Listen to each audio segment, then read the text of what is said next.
Hello， 大家好，我係 Keep Sir。咁啊，上個月陳奕迅重新演繹咗佢首 K 歌之王啦。咁巧嗰排咧，佢都上咗好多唔同嘅清談節目，導致好多人都對佢新嘅唱法咧係有啲爭論嘅。夕陽無限好，可能我而家會多啲。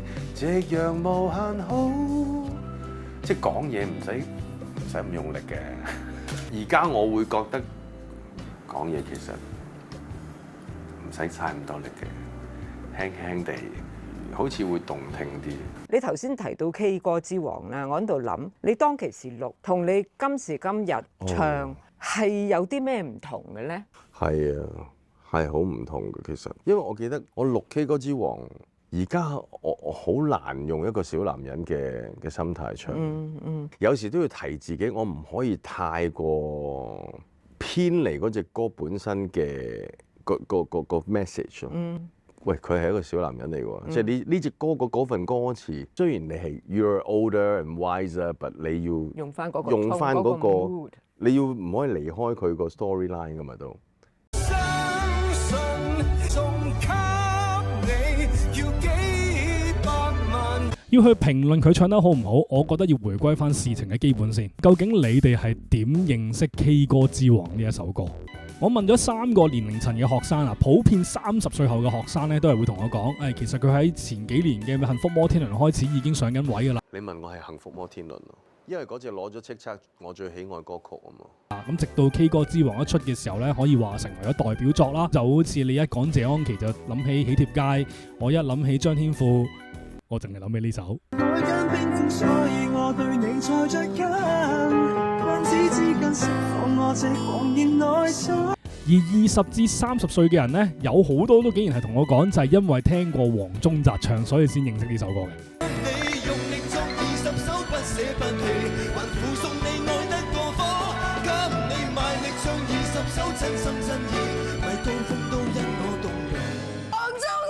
我再講多3句粗口我心。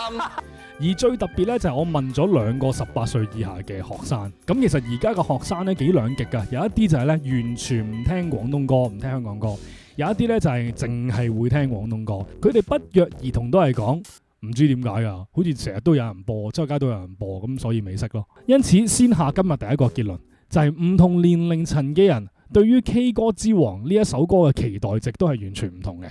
但你不得不承認就係一首歌能夠橫跨幾代咧，其實非常之厲害嘅。去評論佢唱得好唔好呢件事，我諗我要引用翻佢嘅名句啊！我係8級唱歌喎，我未有旁英嗰個唔係叫8級 Grade 8 Singing 啊 ，Grade 8 Voice 啊，即係再 technical 同我拗冠軍喎。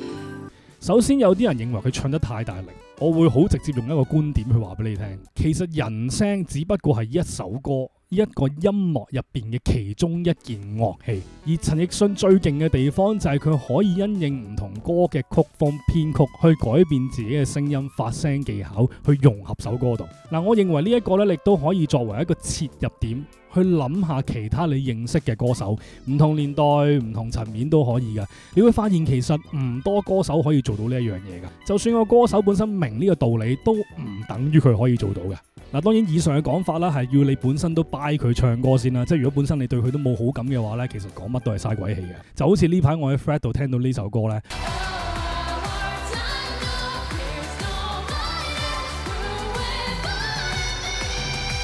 我冇惡意嘅，但係真係唔係我個人嗰杯茶咯。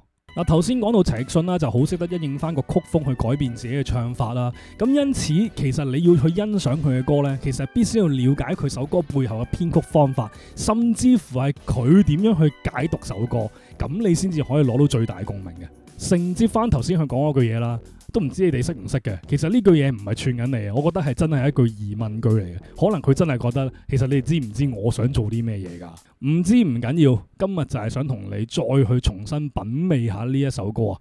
先講個最大路嘅先，我諗好多00後就未必會知嘅，就係 K 歌之王呢首歌作詞人林夕其實係抌咗好多當時 hit 歌嘅歌名落去做歌詞啊，包括係王菲嘅約定啊、我願意啊、盧巧音嘅垃圾啊、傅佩嘉嘅絕啊、陳奕迅自己嘅幸福摩天輪等等。呢一個你可以自己去聽下，其實每首歌都係非常之好聽嘅。咁唯獨是呢個講法咧，就千祈唔好問 ChatGPT 啦，因為我其實本身想做啲 fact check 咧就懶啊，就去問 ChatGPT。我發現 ChatGPT 咧係要黐線嘅，佢係咪都將啲歌詞拆散晒，佢就老屈都話係呢首歌，差唔多成首歌每首歌嘅歌詞都話係同佢有關嘅。第三個彩蛋咧就係陳輝陽用咗隱喻式去向 Canon in D 致敬啊！咁其實 Canon in D 同流行曲之間嘅關係已經夠我又開一個 chapter 嚟講嘅，因此而家呢一刻你咩都唔好做，幫我撳咗個 like 先，最好可以留個言俾我啦，哈哈，好笑咩都得，總之係字就可以，幫我推高翻成個觸及率先。而且我係冇廣告費收，因為全部都有歌曲版權，你俾啲動力我去做啦，好嘛？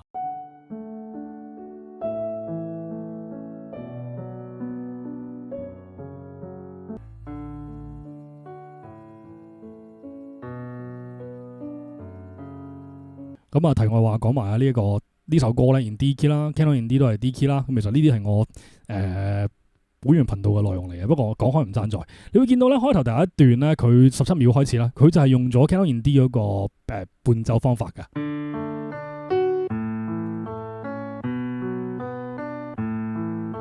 好簡單直接嘅。咁然後去到第二段嘅 A 段啦，佢咧係加咗啲 fill in 落去，我覺得呢啲 fill in 都幾特別，可以學下嘅。佢會係咁樣嘅。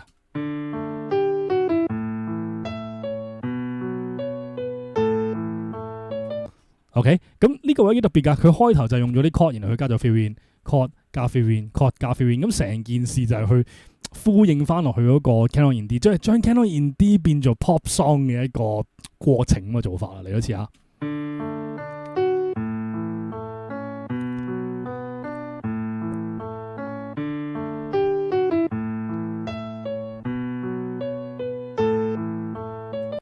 OK， 咁啊，唔爭再播埋後邊啊。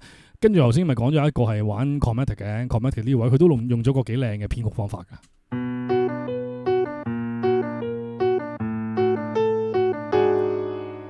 咁我覺得呢啲編曲方法都幾值得學下嘅。係講咗咁多啊，其他你中意俾錢先去睇啦。第四個彩蛋咧就係呢一首歌係用咗浮動速度㗎。咁我諗呢件事都冇乜人講啊，因為我係因為教學我先至會知呢件事，平時我都冇乜點留意嘅。呢幾樣嘢係非常之罕見嘅，特別喺而家流行曲製作上邊。因為你可以諗下，有時製作一首歌，可能係今日3點鐘就係鼓手上嚟錄音，5點鐘吉他手，7點鐘琴手，夜晚10點鐘係 bass。咁你諗下，大家唔同嘅樂手並唔係喺現場同時間去錄呢件事噶嘛？咁佢哋點樣溝通啊？最容易溝通方法就係一個穩定嘅拍子，例如首歌係 tempo 75嘅，大家都係跟住75呢個 click。當然有時有啲背景音樂啦，咁因此你好少聽到而家嘅製作呢，一首歌3分幾鐘係會用浮動速度嘅。而題外話咁樣講啊，浮動拍子呢，反而喺80、90年代呢係會比較常見，因為當時係興啲即係特別係在80年代嘅時候啦，可能4軌、8軌、16軌嘅錄音呢，通常呢啲時候呢，佢哋都會係 full band 走去錄音嘅。咁當你一隊 band 去做嘅時候呢，佢哋唔會跟 click 嘅，真係 live band 去玩，就會有少少浮動啦。咁但係我想講，就算係浮動速度都好啦，佢哋冇可能個 tempo 相差10嘅。如果相差10嘅話，我肯定個 producer 要佢哋再玩一次嘅。而呢首歌特別之處就係開頭佢係大概 tempo 72至15度啦，去到副歌佢係去到85、86嘅，相差12嘅速度咧係非常非常之罕見嘅。而我俾3秒嘅時間你哋諗下，點解呢一首歌會用咁浮動嘅速度呢？好明顯呢一首歌由2000年開始就已經係揾緊一隊 live 真嘅管弦樂團去錄㗎。咁試問啦，你有冇見過管弦樂團嘅樂手係帶拍子機嘅先？一隊管弦樂團邊個係拍子機先？指揮咯。咁呢個就係重點啦。如果你係個指揮，你會唔會強迫自己將一首歌一定要喺78呢個 tempo 入邊完成呢？就算你好勁可以做到，咁人哋聽拍子機得啦，使乜要你個指揮啫？因此你可以理解呢一個浮動速度其實係編曲人同埋個指揮一齊精心設計出嚟嘅。去到副歌激昂啲，速度咪快啲咯。我哋嚟一個實例引證。幾浮咧？你望到喺呢度有個叫78嘅東東啦，係嘛？你會發現就係咧，佢每一個巴佢會唔同速度嘅，有時70幾，有時82啊，最高好似85嘅，有啲位79。唔同嘅巴數佢都會有唔同嘅拍子，咁某程度上咧，呢個拍子機整嚟都嘥鬼氣啦，因為好明顯佢係一個自由速度啊，唔係拍子 sorry， 呢個係一個自由速度嚟嘅，咁好特別嘅地方，咁我都想俾你聽下，特別係你可以留意下，去到臨入副歌嘅時候，佢突然間加速嘅。要是愛不可感動人俗套的歌詞，煽動你惻隱，誰人又相信一世一生這膚淺對白？來吧，送給你。你見到頭先佢係突然間由75跳咗去85嘅，72定70去85嘅呢個位。呢個位78，突然間75慢咗啊！真係再跳80幾啊！即係佢由78變咗75，再變咗82。其實如果你有玩開音樂，你就知你咁樣加速係好明顯嘅。即係你練嘢咧，有時可能你爭5個 tempo 或者10個 tempo 已經彈唔到㗎啦，即係啲速度嘅嘢。所以變咗係好特別嘅地方。而去到最高嘅位置，我諗佢有試過86嘅，咁可能就唔係喺我呢個版本入邊，可能後少少嘅位置咯。而好特別嘅 keep 住82，去到將我漫天心血一拋到銀河，佢又即刻 drop 翻低嘅。減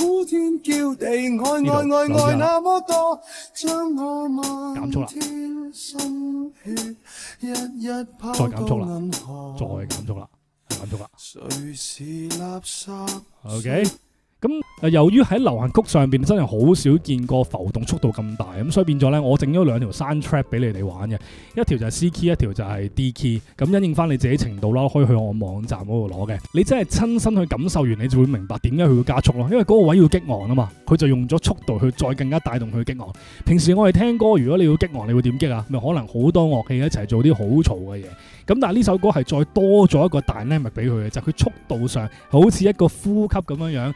我要放鬆嘅時候我會慢，但我要好激動嘅時候，我情緒好高漲嘅時候，我就會熱血啲、快啲咁。呢啲歌呢係好少見嘅，而我好想你自己真係去 feel 下，直接去我個網站免費登入就可以睇到噶啦。而特別在就係呢，今次2025年嘅好明顯佢都係一個管弦樂嘅 live 嘅演繹啦，佢都係有做到浮動拍子呢件事。咁因此我好認為係好肯定，其實呢一件事你都可以話係編曲人同埋指揮嘅一個精心設計嚟㗎。而2025年版比較特別啲嘅就係佢冇2000年版嗰個咁直線加速嘅感覺㗎。佢呢個2025年版佢都係72去到85嘅，去到副歌都係85嘅，但係今次佢嘅上呢係咁樣上。咁我諗同我嘅指揮係好有關係嘅。嗰次你可以聽翻2000年係咁樣上嘅，係完全兩種唔同嘅 feel 嚟嘅。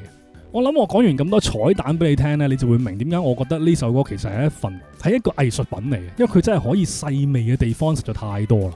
例如 chord 啦，佢同一個句型同一句樂句，佢用咗3種唔同 chord 嘅 progression 啦 ，major、minor、chromatic 啦。嗱，呢啲有興趣都可以去翻我網站嗰度睇，因為太長我費事喺度講，同埋唔知你有冇興趣。嗱，因此綜合翻以上所有嘅內容，你要明白呢一首歌其實係一首 live 嘅音樂嚟嘅。個 live 嘅意思係佢係同時間好多人真實 live 佢玩件樂器去錄出嚟嘅嘢嚟㗎。咁因此，如果你純粹開住你個 iPhone 嘅 speaker 或者你個 in-ear 嘅 headphone 咧，基本上你會 miss 咗好多嘢嘅，你會聽漏咗好多聲，然後你就會誤會佢嘅唱法嘅。特別係聽呢一啲管弦樂團嘅嘢咧，如果你唔係用個喇叭聽或者有間房仔俾翻一個相當嘅空間感俾你咧，其實你完全聽唔出係發生緊啲咩事嘅。而且我哋呢啲 headphone 通常傾向啲中音係比較出啲添。咁而我用咗一個好土炮嘅方法，盡量模仿翻個空間感俾你。其實你自己都可以試下噶，個喇叭擺位係唔使 pro 嘅，只要你唔好夜晚做就得噶啦。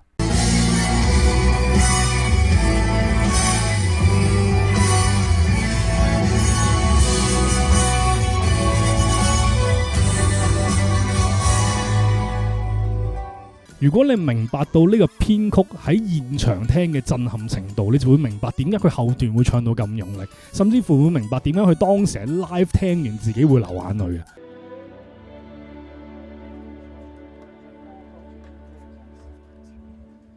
我調翻轉，其實第一個反應就係呢首歌你有乜可能 soft 住咁唱？就算你講緊2000年嗰個版本，佢係錄管弦樂團，但其實佢成個 mixing 都係傾向係 pop song 嘅 mixing。今次係真係好似一個管弦樂團咁樣去做嘅。因此，預期你話陳奕迅唱歌好矛盾，自己話要輕啲但又重啲，咁我會索性話，其實佢係真係好識得因應翻首歌嘅曲風、編曲嘅方法去改變自己嘅唱法。我認為呢啲係實力同埋天分。中意嘅話可以俾個 like 同埋留言俾我。下一集我想講絕對音感，唔知你哋有冇興趣？